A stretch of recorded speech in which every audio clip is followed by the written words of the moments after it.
Hello and welcome again. My name is Ashwin Joglekar and I am from Resonance PCCP division. So let us move on to the second part of the chapter that we were doing, divine devotional parts to the divine or the religious movements in India. Alright, and this is from your class 7th history portion. So we had earlier covered the idea of Supreme God and Nainars, the Alvars and some of the Bhakti saints, and now we will move on to the Sufi movement and we will look at the case study of two famous prominent saints, that is Kabir and Guru Nanak. Alright, so let us start. That is the Sufi movement. Now the Sufis were Muslim mystics. They gave great importance to love and devotion to God and compassion towards all human beings. That is, we should be compassionate towards all human beings. Islam propagated strict monotheism or submission to only one God. It did not believe in idol worship and considerably simplified rituals of worship into collective prayers. The Muslim scholars developed the Shariat or the holy law. The Sufis often rejected this, the elaborate rituals, and same thing we had seen how the Bhakti saints were also rejecting the elaborate rituals which were propagated by the Brahmins and codes of behavior demanded by Muslim religious scholars. Like the same poets, the Sufis too composed poems or hymns, that is devotional songs expressing their feelings and devotion to the Almighty or God. A large number of people from all walks of life sought the advice and blessings of these saints to solve their worldly problems. Some came to them to participate in their music and dance sessions. The Sufi saints held their assemblies in khankas or hospices, which were known as khankas. Okay, held their assemblies. There was a system of to feed the needy in khankas. They fed the poor and the travelers, and when the Pir, the main saint or the head of the khanka, died, his grave or the dargah would become a pilgrimage center for others to come and visit. One of the disciples called Murid would then succeed the Pir. That is, the lineage will continue. The Sufis were divided into different orders or silsilas, described as silsila, okay, which has been coming or been there for generations. There were 12 silsilas. Some popular silsilas were the Chistis, the Suravardis, the Firdausiya, the Qadriya,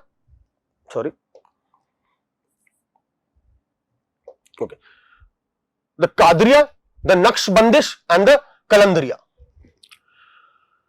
Al-Hujiri was the author of Kashf-ul-Mahjub, a famous Persian treatise set on Sufism. After Khwaja Moinuddin Chishti of Ajmer, other important Sufi saints of Chishti order were Baba Farid of Punjab and Khwaja Nizamuddin Auliya of Delhi. Now, moving on to our case studies, that is firstly of Sant Kabir or Saint Kabir. Kabir was the most ardent disciple of Saint Ramanand. He gave concrete shape to his guru's social philosophy. He was courageous enough to criticize harmful practices which were there at that time prevalent in the society, in both Hinduism as well as Islam. He had profound influence on Guru Nanak, the founder of the Sikh religion. Many poems of Kabir can be found in the Adi Granth. He preached his thoughts in beautiful couplets called dohas. These were composed in the local dialect so that more and more people could understand. The common man could understand what he is trying to preach or say. His dohas are popular even today. There is no agreement among the scholars on the actual birth of Kabir, over the birth of Kabir. However, they all agree that a weaver named Niru and his wife Nima brought up the child. So there are different stories about it. Kabir worked as a weaver and preached in the neighborhood of Varanasi all his life. His teaching emphasized Hindu-Muslim unity and helped to bring the two sects together, closer. When Kabir died at Maghar or Maghar near Gorakhpur, there was a dispute over his mortal remains. That the Hindus were claiming that we will take his remains or dead body and we'll do it according to our rituals. Muslims were adamant that no, we will take the body and we will do the last rites or perform the last rites. Mortal remains which both the Hindus and the Muslim claimed. The Hindus wanted to cremate him and Muslims wanted to bury him. It is believed at that time Kabir himself appeared and asked them to raise the cloth which covered his dead body, and there were flowers, and he asked them to distribute these flowers equally among both these sects. When people raised the cloth, they found that the body had vanished and heap of flowers had replaced it. The Hindus burned half of it and the rest were buried by the Muslim at Maghar. So this is about Kabir, and Kabir is still popular in India today as well as becoming popular worldwide. Now next is about Guru Nanak. As we all know, Guru Nanak, the founder of Sikh faith, was born in Talwandi, northwest of Lahore, present day Pakistan, in 1469. He was one of the greatest saints of the Bhakti movement. Guru Nanak founded Sikhism. The word Sikh is derived from the Sanskrit word Shishya, meaning disciple. The Sikhs are disciples of their 10 gurus. Guru Nanak was the first guru and Guru Gobind Singh was the last.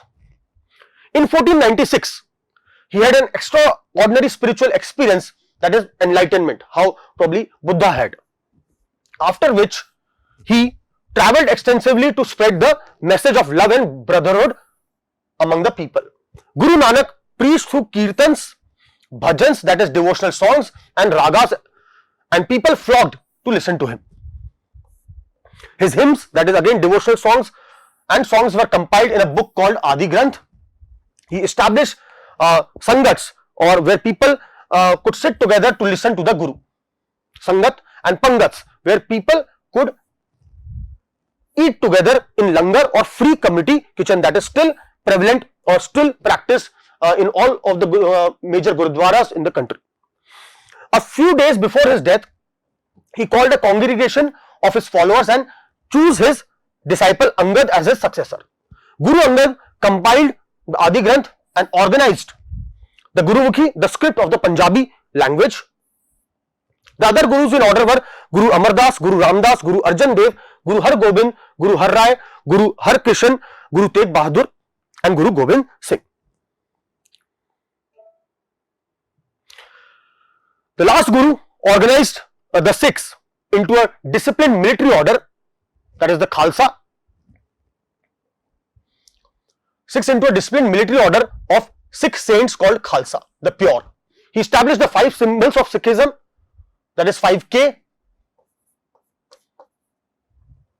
Kanga, that is comb, Kesh, that is long hair, Kada, iron bracelet, Kacha, that is the underwear, and Kirpan, that is the sword or dagger which they carry.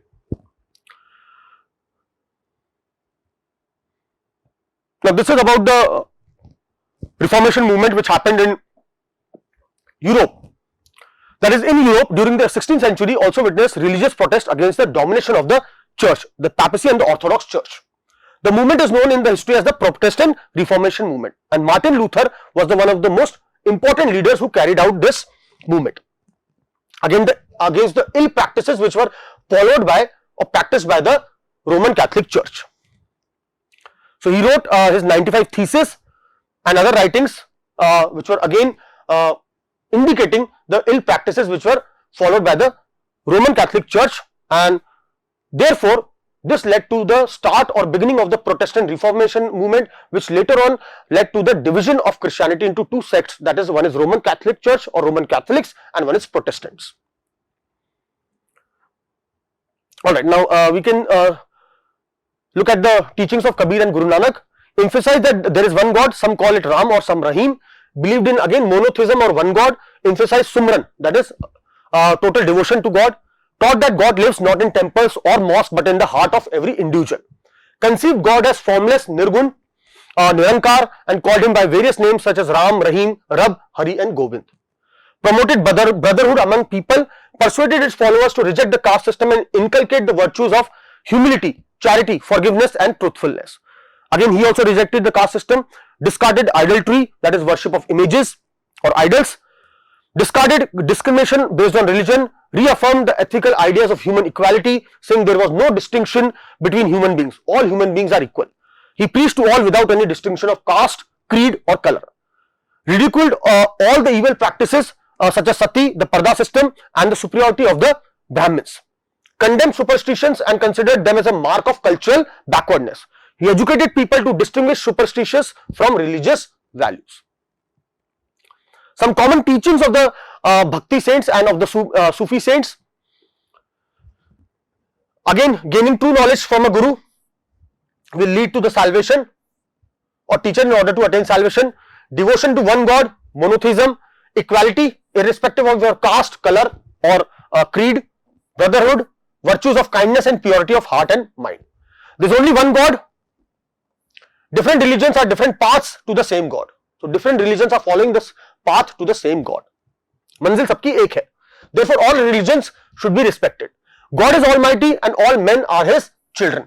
All human beings are equal and one must love all human beings. Alright. So, now we'll just have a look at some of the keywords which are being given or provided in this chapter, and then we'll go to the recall. Let's recall section. Alvars, saints devoted to Vishnu, Lord Vishnu. Bhakti, that is devotion. Ek Omkar, that is one God. Evolution is development. Karma is deed. Meditation, following our thoughts and letting them go to attain peace and concentration. Nainars were the saints who were devoted to Lord Shiva. Penance is self-punishment. Salvation is freedom from the cycle of birth and death. Seva is service. Let's quickly recall the chapter as well. In medieval period, two new religious movements gained grounds, that is Sufism and Bhakti movement. Sufism was Islamic mystic tradition, while Bhakti was the devotion towards a god or his various forms. Sufism introduced many popular orders or silsilas, of which the most widespread were the Sohrawardi and Chishti silsilas. Sufi focused on achieving God through the path of love and truth, again through singing praises about him. The Bhakti movement developed in South India under the Nainars and the Alvars. During the 13th and the 15th century, Bhakti movement was popularized in North India, Bengal and Maharashtra under various saint poets. Under Bhakti movement, another aspect that developed was the ardent belief in one God called monotheistic movement. It was well expressed by Kabir and Guru Nanak. Both Sufism and Bhakti had several common traits and spread as popular movements at about the same time. Alright, so this brings us to the end of the chapter, that is the devotional paths to the divine. I hope you enjoyed it. Thank you so much.